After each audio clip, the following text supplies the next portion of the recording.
بسم اللہ الرحمن الرحیم۔ ملک میں بڑھتی ہوئی منافرتی مہم اور اسلامی فوبیا کے انسداد پر تجویز۔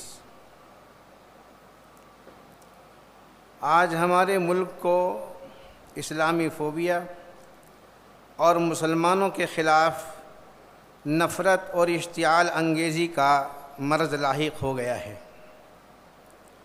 سب سے زیادہ افسوس کا مقام یہ ہے کہ یہ چیزیں ملک کی برسر اقتدار پارٹی کے اہم ذمہ داروں کی طرف سے فروغ دی جا رہی ہیں۔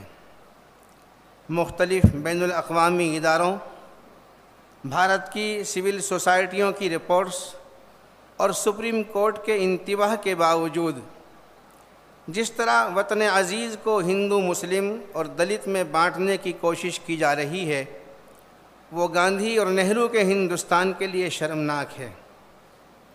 معمولی سیاسی مفادات کے لیے نفرت کا زہر اس قدر گھول دیا گیا ہے کہ تعلیمی ادارے اور کالج کے طلباء تک اس وبا کا حصہ بن گئے ہیں۔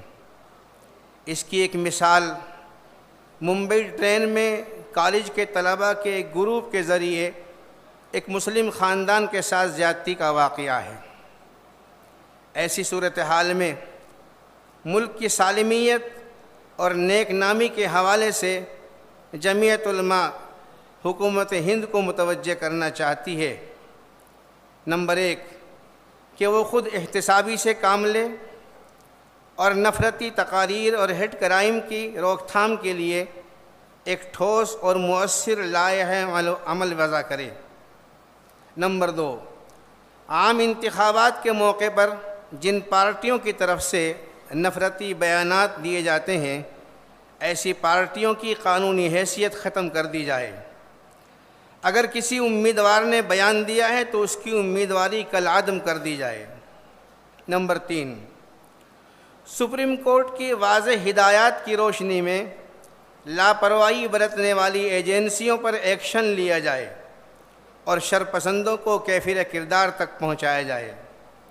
نمبر 4 لا کمیشن کی سفارش کے مطابق تشدد پر اکسانے والوں کو خاص طور پر سزا دینے کے لیے ایک علیحدہ قانون وضع کیا جائے اور سبھی اقلیتوں بالخصوص مسلم اقلیت کو سماجی اور اقتصادی طور پر الگ تھلگ کرنے کی کوششوں پر روک لگائی جائے۔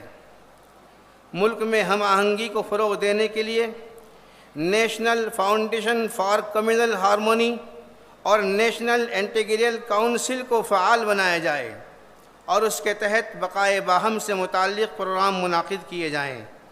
بالخصوص سبھی مذاہب کے بااثر افراد کی مشترکہ میٹنگوں اور کانفرنسوں کا اہتمام کیا جائے۔ یہ اجلاس ملک کے مذہبی رہنماؤں، سول سوسائٹی، میڈیا اور سیاسی پارٹیوں سے مطالبہ کرتا ہے کہ وہ اس منافرتی ماحول کو ختم کرنے میں اپنا مؤثر کردار ادا کریں۔